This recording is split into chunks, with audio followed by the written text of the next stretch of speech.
So I'm too worried about how they want to engage, because they can always sort of like layer that option in with the traction pulse into the rest of the team coming and layering in your ultimates and your damages. Okay, so the final pick being the Hilda. So I think that in terms of priority on the EXP, I think that Hilda should take precedence in taking the EXP, which would say that the Hylos will be going over to the Roam. I'm not particularly a very big fan of a Roam Hylos because of yes, he's got a stun. He's got the Ring of Retribution, that technically Ring of Punishment rather, that does AoE damage. But if you pair the Hylos together with a Kimi in the middle lane, so that is a mid lane that heavily prioritizes onto damage over time. Right. They do not have any form of burst, so just trying to clear the wave fast is out of the question. The moment that both of them are poked or dealt a lot of damage, they're out of the equation. They can't contest for the mid lane anymore. So jumping into the land of Dawn for the first game of the third series of the day, Kingdom Esports versus Kings Vanguard. We shall see how that's gonna go, and especially if with Novaria in the middle lane as well, there is a lot of poke potential that we can expect from the Novaria herself. So clearing out the waves, absolutely no problems whatsoever. I just kind of want to see what Wakanackle as well as Bao has got in store for us. But for now, it does seem like FMM trying to be very aggressive right out of the start, and in fact had to spend on the Flicker in minute 0. Available resource, and look how Wakanackle is just freely walking into the base using the Ricky, the advanced Ricky again, to extend the range and the damage onto FMM. And I think, to be honest though, hold on a second. It does seem as though Louisa, oh, never mind. It just seems it's going to be a jump quickly with a Bao being taken down almost immediately. Unfortunately, the Star Shatter didn't really quite land onto Wakanackle at this point in time, but still going to be A-okay. Yeah. The unfortunate death, and this is the first time that we're seeing a Hylos roam in the entirety of the matches that we've seen today.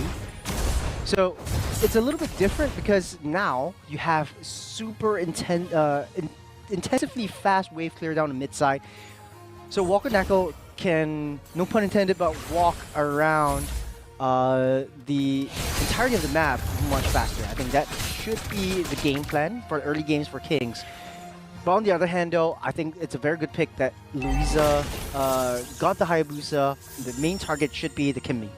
And as for now, we do have a little bit of aggression from the side of King's Vanguard. As much as possible, they will want to push themselves up to the northern side of the map, just so that they will be able to put a little bit more emphasis over to the EXP. With Kimi actually making his way up to the top side, sharing a little bit of quick waves together with the Hilda. But for now, we do have a quick stun over to the side of FMM. He's going to be all alone, but he should be fine. Although he's at level 3, he does not have the Tsunami Slam as of now. With him going to be taken down almost immediately by Super Ryan. We do have the Glorious Pathway. They're just going to be choked out, and just to ensure that they will be able to push the rest of Kingdom Esports away, leaving Bear all alone. But at least when it comes down to all those damage that they managed to dish out, it is done this. That has been stuck within of the purple buff and destroyed.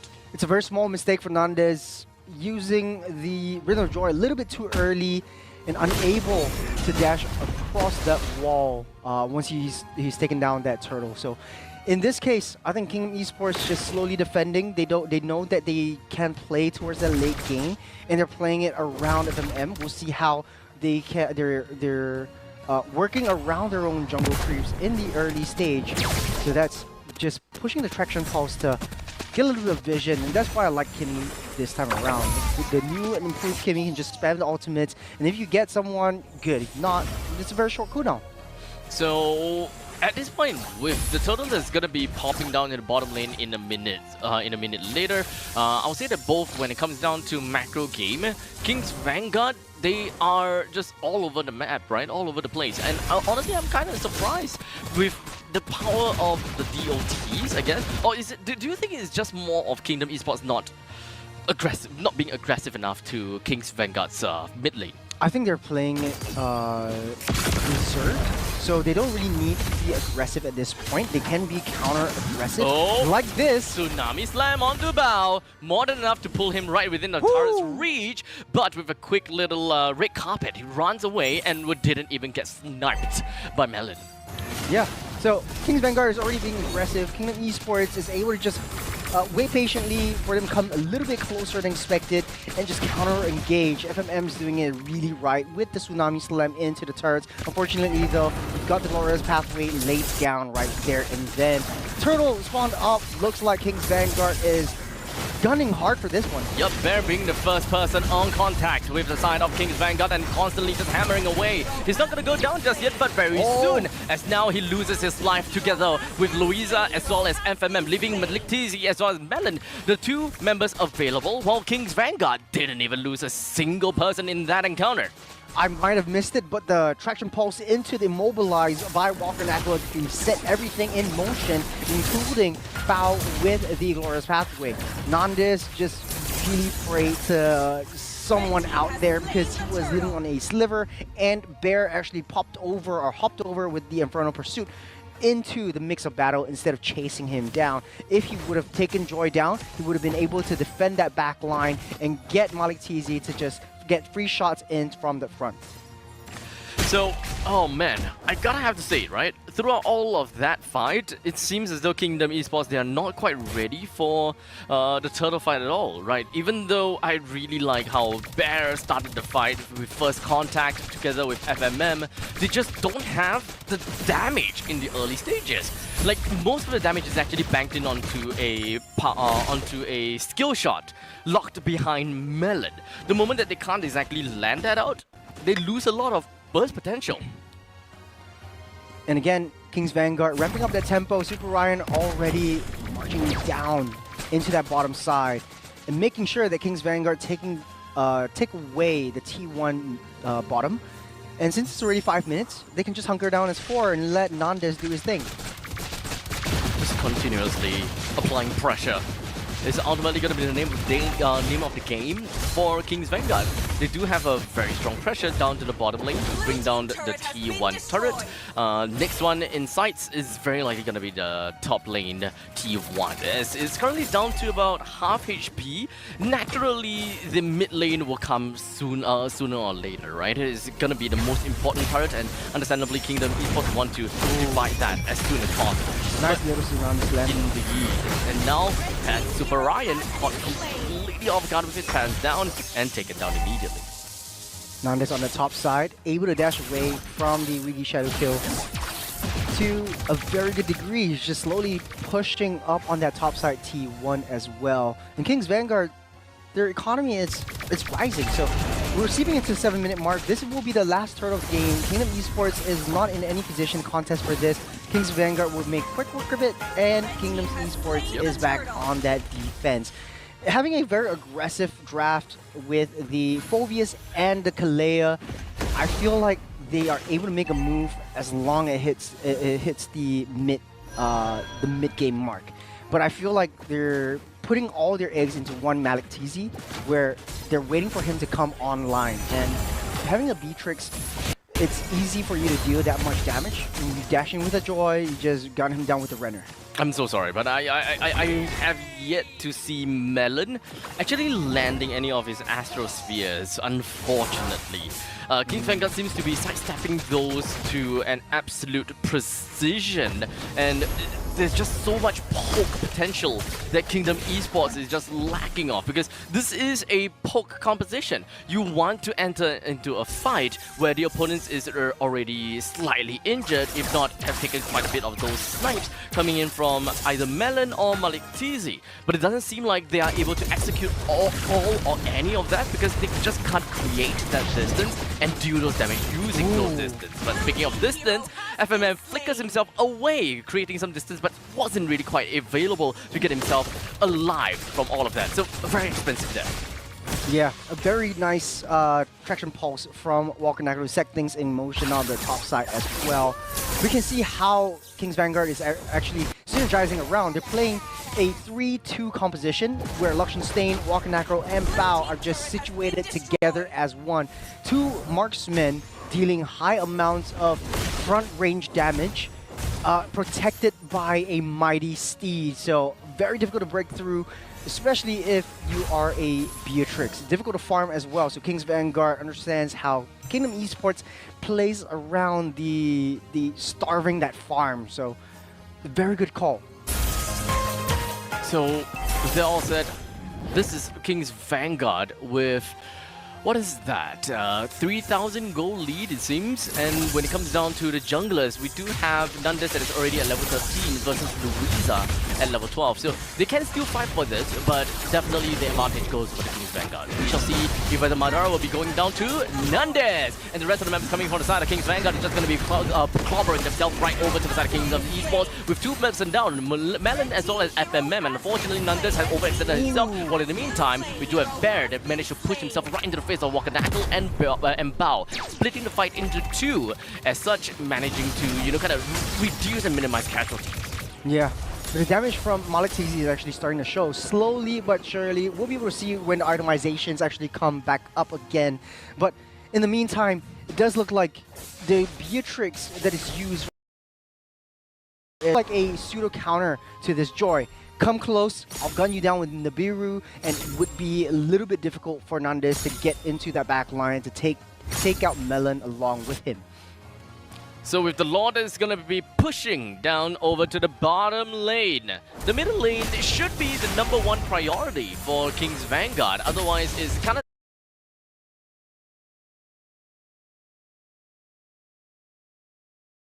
tough for them to take control of Kingdom Esports jungle. Not like they are not doing that at all, because you can see that we do have Bao that's already right within of the opponent's jungle. But here we go, yet another Tsunami Slam. But unfortunately, FMM, he's way too comical with no one to come in for the help. Wakanackle gets a kill down to Louisa while he was looking for an opportunity to go over to the back lines, and the plan is foiled. A very bad angle. FMM's making all these great plays, but the follow-up from Kingdom Esports is just not fast enough. FMM not having a good game this time, 0, 5, and 4. Even though he's initiated in all of these fights, it's just not enough, as the counter re-engage from Wakanackle's Traction Pulse is a little bit too much to handle, especially for a Kalea. So I think that one of the main problems is that even after the Kalea goes in for the Tsunami Slam, they realistically have got 0 follow-ups. Yeah. They can't layer anything, they are just focused on damage, damage, damage. But this is skill shots coming in from 2 heroes, okay? I think we gotta have to remember that to a certain degree, right? Have one hero that is based on skill shot, okay. 2 heroes based on skill shot, now that is a gamble. Yeah. It's a little bit interesting how Kingdom Esports actually wants to play this. So no more flicker for that Beatrix and for the Novaria. Okay, Melon still have yet to hit anyone in the brushes just yet. I'm just gonna, I have to put it out there. Every single one of these astral spheres, which is supposed to kind of scout out people or to poke people down, being their main win condition, is not landing any of these. I think if you're playing in this professional level, you're able to just dodge away. You're playing like Meteor or Asteroid. What's that game again? But they're like not asteroids. technically asteroids.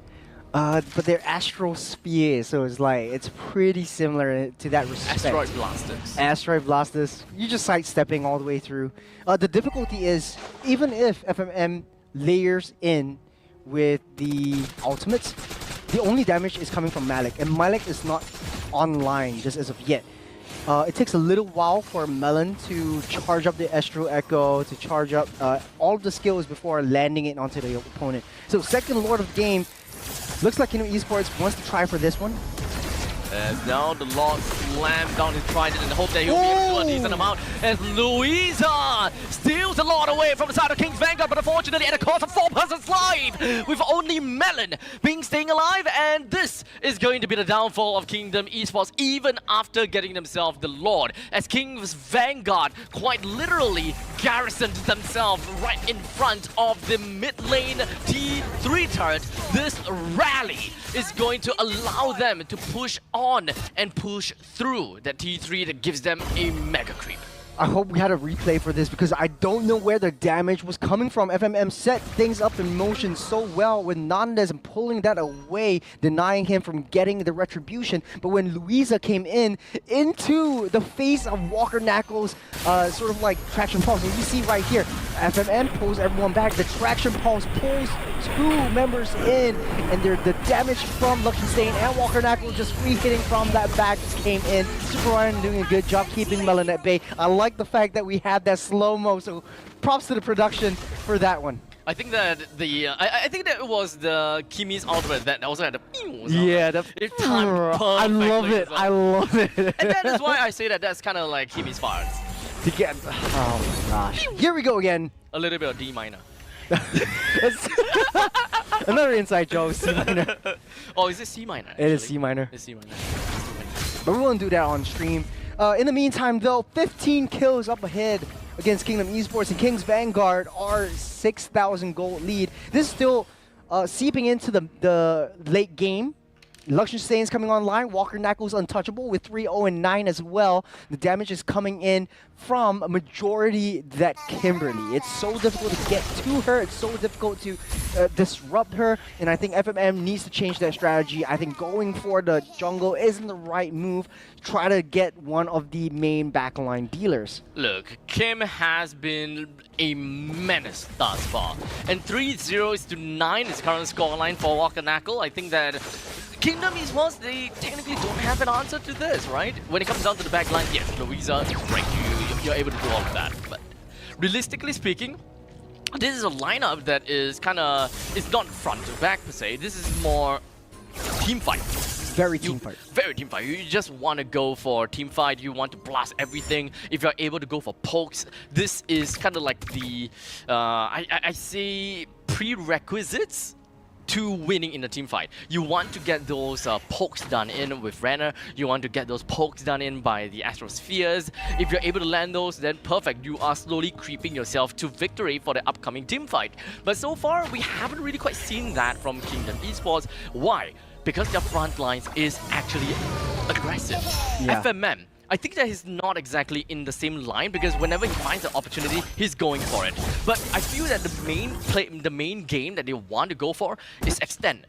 Pull out the fights, drag out the fights, and only when you are very sure the opponents have either number 1 overextended or number 2 you find the perfect opportunity to ensure that the Ranner's apathy plus the Astrosphere will land on this person, and only then you go for the Tsunami Slam. Yeah, I like how they're doing this Tsunami Slam. Speaking of which, you see, so fast. He's just going straight in whenever he have the opportunity, he's jumping for it. But speaking of jumping for it, King's Vanguard literally opened the pathway, allowing them to run straight in the face of the rest of Kingdom Esports, wipe them out, and push them all the way back home. Now, Kingdom Esports, they have nowhere else to go.